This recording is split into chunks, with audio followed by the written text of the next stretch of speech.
most important features of my childhood was my family trying to make sure we had enough quality of life despite a very difficult situation you're evolving in, schools closing, bombardments, airstrikes, rushing to the bunker.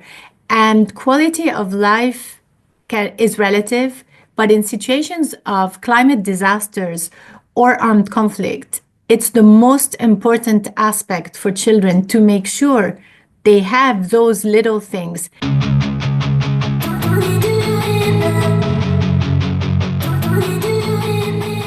Welcome to Big Time Sustainability. Big Time Sustainability is brought to you by Center for Big Synergy, and it is a United Nations Global Goals initiative. On this show, global leaders and changemakers tell us how they are combating major challenges like climate change, loss of biodiversity, hunger, poverty, inequality, and many more. Big Time Sustainability aims to inspire all of us to follow these leaders and act with urgency to create a more sustainable world. If you are a changemaker or know someone who is making a big difference in their community or globally and should be on this show, please email us at podcast@thebigsynergy.org or visit www.thebigsynergy.org. Welcome to Big Time Sustainability. This is your host, Dr. Ragini G Roy. And today with us, we have the incredible Carla Haddad Mardini from UNICEF. Welcome to the show, Carla. Thank you for your introduction and happy to be with you. Thank you. Oh, brilliant, Carla. Thank you so much for your time. And we are really, really excited to discuss more about you and your professional journey. And today we would like to start off trying to understand a bit more about you, how you have come on to become the sustainability leader that you are today, and what have been your personal inspirations and your professional aspirations in general to become who you are. If you could expand on that, that would be brilliant. So I started my journey more than 24 years ago in the humanitarian and development sector. But I initially grew up in Lebanon during the war.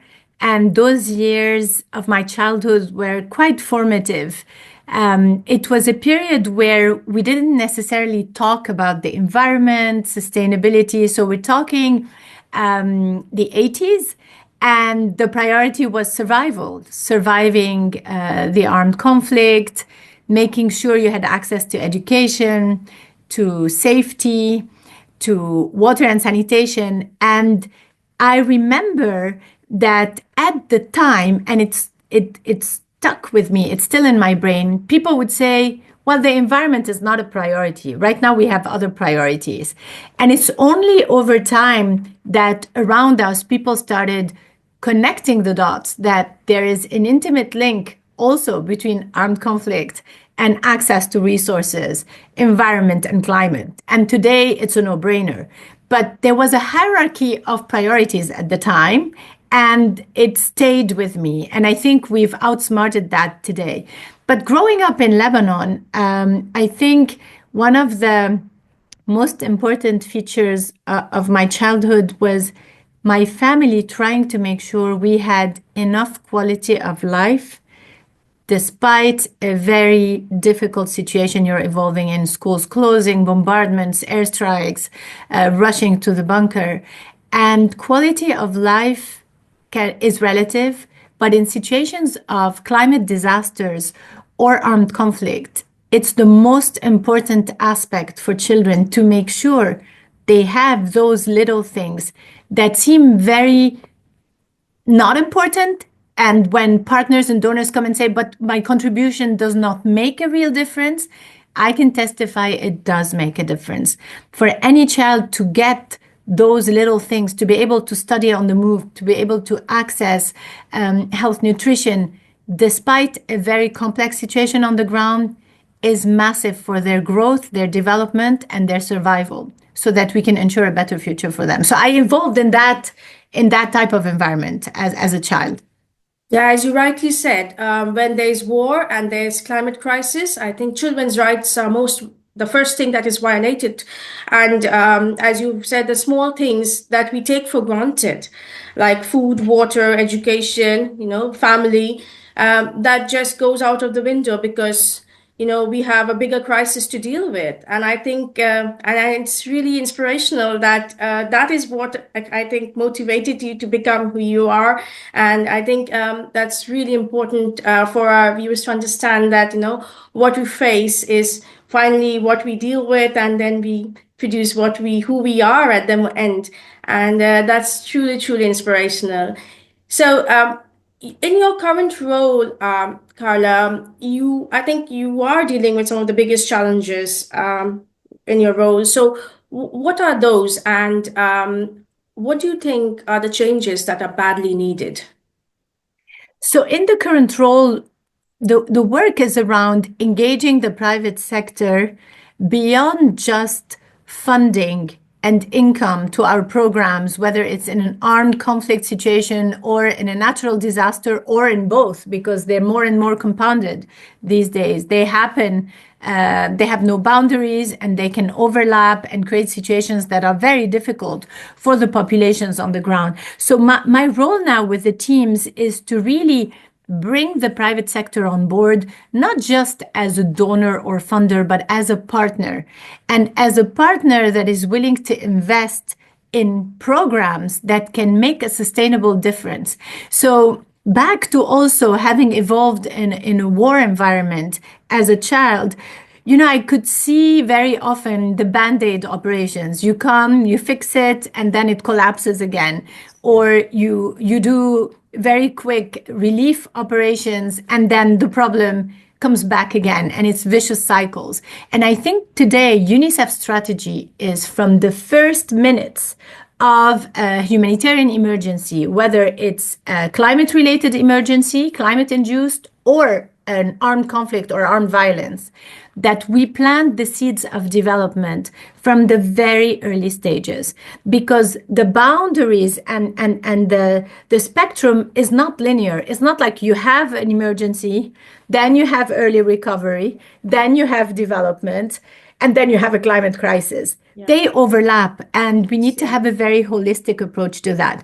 So how do you bring the private sector on board as a partner to invest in our work for children, to make sure that anything we do, whether it's UNICEF as a multilateral humanitarian and development agency that is also the custodian of child rights and the Convention on the Rights of the Child, and the private sector that is a very important actor and player today in driving global change and social change, how do we connect the dots in a way where their investments are sustainable and it's not just one-offs, ad hocs? How do you build that pipeline and create ripple effects, but also build for scale, build for resilience, build for improvements in the quality of life in the end of children and their families when they are faced with shocks, whether it's climate shocks, weather shocks, or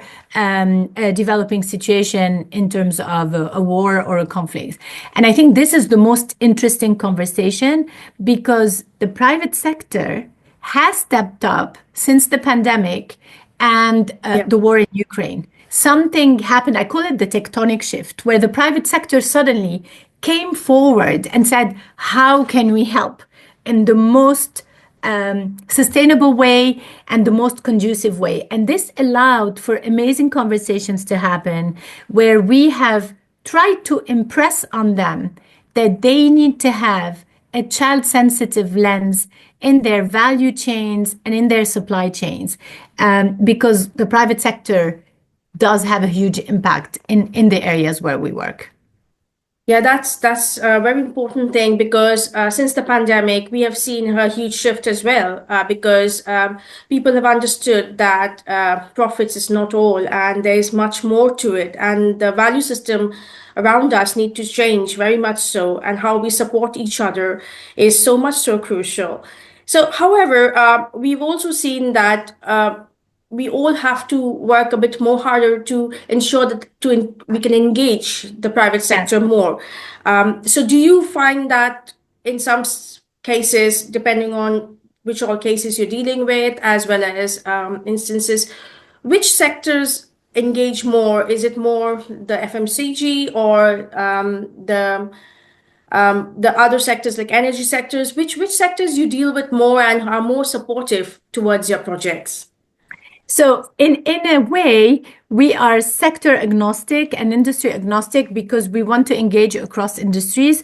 Now, of course, we have to have very robust due diligence and compliance approaches. We cannot partner with anyone without having done our KYC. You have to know your customer. Yes. You have to know the people you're working with, because we have a huge priority, which is to protect the reputation of the organization and the brand.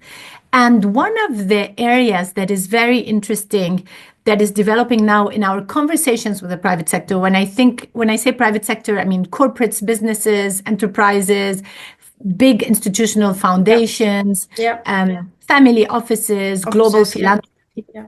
When we engage with them, we do discuss the intent. And it's very important that when they're supporting UNICEF's programs that are really at scale, that it's not being done in a tokenistic way, that, in a tick the box way. I support UNICEF and that's it. There is a risk both for the private sector and for UNICEF to be seen as doing things that could be tagged climate washing, SDG washing, greenwashing.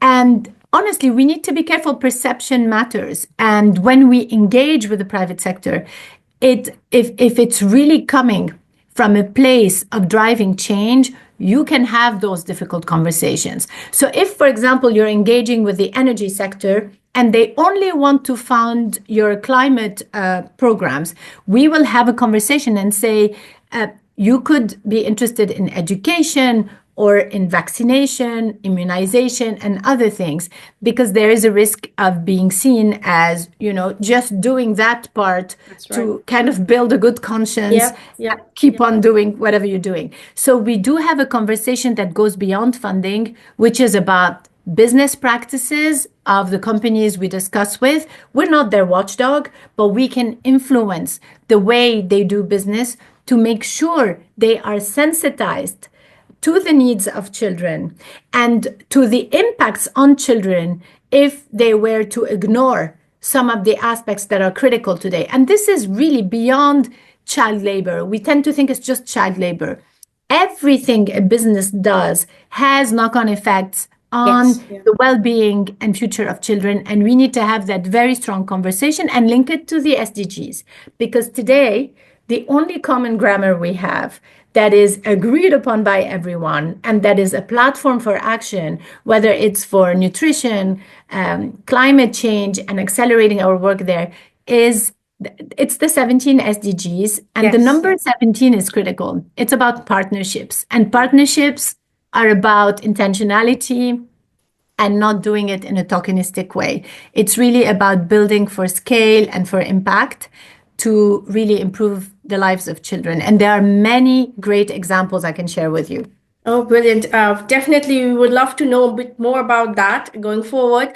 But again, just going back to your point about tokenism and greenwashing, this is something, of course, as a UN organization ourselves as well, we tend to understand how difficult it is because we ourselves are approached by loads of supporters. And of course, we have to also do our due diligence, just like you, to understand that it just goes beyond and above just a business function, just a tick box. And perfectly agree with that because, and that's the reason why I thought I would ask you this, because when someone sees a business partnering with UNICEF, the entire perspective changes. The work that you do is reflected on their business functions as well. And as you said, if they're going beyond and supporting something which is beyond their business function, that is, I think, is what the civil society would really appreciate. So yeah, that's brilliant. Absolutely, it's exactly that. And actually, just to build on that, we have also complex conversations on how they manage their portfolio of support. For example, one of the biggest challenges for UNICEF today is that partners, be they public or private, want to channel their funds to a certain area or a certain emergency. And we have more than 412 emergencies developing around the world, and only 4 or 5 are gaining the attention of partners and donors. And so there's a huge issue of equity when it comes to children's needs. And what we do now is negotiate with them. Okay, you as a business want to focus on this, but can you reflect on including in your portfolio of support a window of equity where you will give flexible funds to support other countries impacted by this, but that are not on the headlines of the media, that are not gaining attention? And also, the attention span is very limited. When you look at the media cycle, I mean, when we see what happened in Sudan and the very limited attention it got, when we see that all eyes were focused on a few big emergencies, it's very hard for UNICEF to be loyal and to deliver on its universal mandate, which is for every child and depending on their vulnerabilities and needs. So we discussed with them that they have a responsibility to be equitable to in the way they design their giving to a given organization or agency. That's brilliant. So, Carla, just going forward, could you expand a bit on UNICEF's Today and Tomorrow initiative and how innovative finance plays a role in addressing the climate catastrophe that we are facing at the moment? Yes, absolutely. We're very proud of this initiative. Maybe before getting to the initiative, just to ground it in a wider perspective. Yeah. So UNICEF is not apologetic about prioritizing climate for the future, because as a player that is critical for the well-being and future of children, we realized that we needed to really step up, and we have included that as a top priority in our institutional strategy moving forward. So climate will be front and center. Now, the way we approach climate is that we are an organization that is voluntarily funded by the public sector and the private sector. And of course, governments cannot do it alone. And we've seen that we need more and more work at the intersection of private and public, where we blend approaches, we construct multi-stakeholder initiatives that build on the potential of the two sectors, and that we look at what happens there. So Today and Tomorrow is one of those initiatives that is really a mix of involvement of the private and the public sector to accelerate support for children in situations of climate disaster and building their resilience. To make it very simple, it's a very complex, structured approach, of course, but we shouldn't shy away from complexity, and we need to be able to explain it simply. It's as if we designed together a situation where if it rains, I do have the umbrella. So I can put my umbrella up when it's raining. At the same time, I have the funds to plant the trees that will avoid the flooding of tomorrow. So that's the Today and Tomorrow. The Today part of this scheme, which is one of the first global climate financing and disaster-related scheme that includes parametric insurance, the idea is that funding will be immediately available in the 72 hours to manage cyclones when they hit now. And we have 8 countries we're focusing on, and it worked for 6 out of 8 countries where the funding came in 72 hours, which means it allows UNICEF not to have to wait for funding to come from donors. This scheme triggers income immediately when a cyclone hits. And it's parametric insurance, so the metrics were designed to be operational quickly. The Tomorrow part of it is building income to invest in prevention, in disaster risk prevention, in anticipatory approaches, in building resilience of communities. So when the cyclone hits, they are even more prepared, not just adapting to the situation as such. So I like the umbrella and the trees analogy because it explains it. And in this parametric insurance model, it's one of our first ones. What we've learned is how much the insurance part has learned in the process, how much we at UNICEF have learned, and we hope that we will be able to scale it because it is proving to be very efficient, and it's actually outsmarting the dynamic that we had in the past where no one was interested in funding prevention. Actually, prevention, if you look at the UN agencies, other international organizations, it's the area that never receives attention. That's Donors right. generally react after the crisis. But nobody's proactive in the first instance because Exactly. everybody is more reactive to, once it has happened, everybody wants to support more. And just as you said, with COVID, after COVID happened, the private sector the perspective has completely changed and you have more support. But until it has happened to you, so basically it's more personal because until you face it, you don't understand the pain. Exactly. So yes, I agree with you completely that it's more reactive than proactive and And what preventive. we need is prevention, is to fund prevention in advance. But it's not easy to fund something that hasn't happened. But if you have a structured approach to it with different partners from governments, insurance, that come together and say, I will deal with the today part and I will deal with the tomorrow part, you have a scheme that has a potential to scale that is very promising. So we're looking for, and it's focused on cyclones. So we saw what happened in Bangladesh in 2023, and most recently in Mozambique. And we had insurance payouts be available in 72 hours and immediately support our teams on the ground in the relief efforts to make it easier for communities as they were coping with the emergency.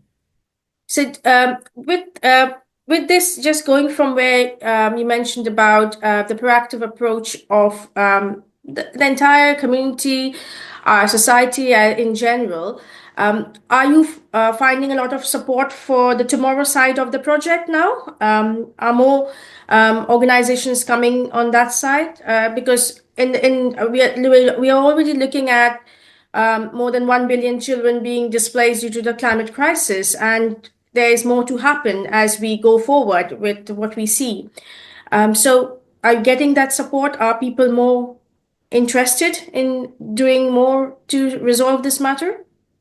I mean, if we look at what happened and the outcomes of COP29 in Baku, and the result that was all the countries there agreed to have 300 billion by 2035 available for climate action. Some people were conflicted on, is this a success or not?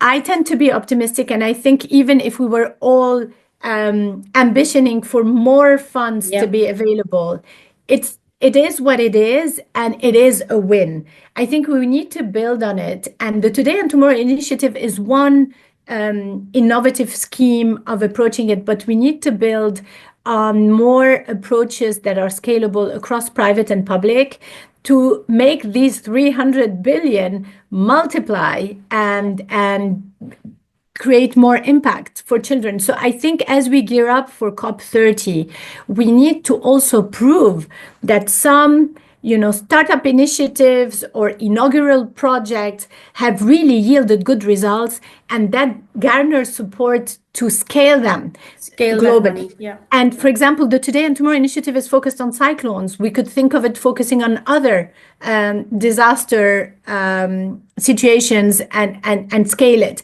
So we're learning as we go, but I can tell you there is support. And what is interesting is you have the typical thing that happens where you have the 2 or 3 first governments that will come forward and a few private sector who will come forward. And then the minute there's a certain adoption rate, many others will join. Proven to work will join.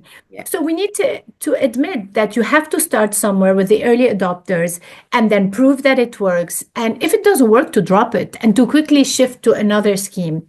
So the teams behind it are very proud of where we've landed. And I think this one has potential for scale that is very, very promising. And we have huge ambitions behind it. Brilliant. We wish you all the best with that, and looking forward to supporting you, because we work with loads of private sector and governments as well. So it will be an honor to support you going forward. So Carla, as just to understand a bit more, going back to your personal side, I do understand you have a brilliant family, and how does it impact you personally, working in this role? So in general, what do your family think about this role, and how do you ensure there's a huge work-life balance in this role that you lead? Thank you for asking. I wish my daughters were with me to hear the question. It's funny because my husband sometimes says, he just jokes about it. UNICEF has a tagline, which is for every child. And when I'm traveling a lot or away, and we have the system in place, but it's not easy for families to cope with the pressure of work and the travel and the long hours we all put in our jobs. But the burden on women is always disproportionate because we still struggle with the guilt feeling. We still struggle. And so what he says is UNICEF for every child, including my own. I think that's well said, for sure. That's well said. And then what I do is really when there's a lot of pressure, and we all put a happy face when we come to work, but it's not always easy. I did put routines in my daily life, and one of them is transcendental meditation. So I do it every day, and it allows me to ground myself, not to be triggered, to if I'm too low on energy or haven't slept enough, it kind of regulates. If I'm too hyper, because too stressed, it brings the cortisol down. So I do meditate every day. And of course, nutrition, ideally exercise. I don't do that enough. But also meaningful connections with your friends and family, and being there in the key moments. And also quality time. It's not about the number of hours you're breathing down the neck of your children. It's quality time. And for me, the biggest challenge is be in the present moment. Whether I'm talking to a partner, to a colleague, we multitask so much that if you look at all the devices around us, it's hard to just be present. And so for me now is to say, now I'm with you in this discussion. I want to be fully with you. And it's a challenge for women with all the demands we have in our daily lives. So I don't know how you do it, but I'm facing the same challenges as yourself. Yes, of course, it's the difficult balance of dealing with family life and work and travel as usual. So, but we are here to face it, and we are here to take up the challenge and do it. And I think as women, we celebrate this idea of motherhood, which is incredible. And I think we are all in it to win it, actually. And with 55% of the global population being women now, and there is so much opportunity for us to lead and help our children lead, because the future is theirs at the end of the day. So I'm really happy that we are people who are working towards a better future, and we are contributing positively towards it. So it's a challenge, but we are doing quite well, I would say. And we're learning, and we're learning for other women, for the younger generation. I like what you said, and I think one of the key issues is to make sure we are inclusive. And we tend to be good at reading the room when we're in a meeting. We do have this intuition, and very often in the past I would ignore my intuition, but now I listen to it more. If I feel someone is silent in the room, I will make sure that person gets to speak. And I think we need to outsmart dynamics that are taken for granted and be inclusive. And I think this has a huge link with sustainability. Is inclusivity, really making sure all the voices are included. And of course, on climate action, youth voices, and not in a tokenistic way, really bringing those voices to the fore. They're coming anyway, but allowing them to really carry their messages, and us not just saying we had a young person in that meeting or we had a child in that meeting. There are safeguarding issues that are linked to that, but also making sure it's an intentional invitation and actually exhortation for the young people to champion the cause of climate, and we need their voices more than ever moving forward. Yeah, that's brilliantly said, Carla. Thank you so much. Thank you so much again for your time. So it was so insightful. It was lovely speaking to you as well. Today we are ending this podcast on a very positive note of inspiration, a lot of love and hope. And although we have started on a difficult note with the LA situation, but we all are hopeful that this year it will be a year of positivity and hope. So thank you so much, Carla. Thank you so much. Thank you. And thank you for having me. Thank you. Bye-bye. Take care. Take care. Thank you for joining us on this edition of Big Time Sustainability. Please share, subscribe, and join us again next time. If you are a change maker or know someone who is making a big difference in their community or globally and should be on this show, please email us at podcast@thebigsynergy.org or visit www.thebigsynergy.org.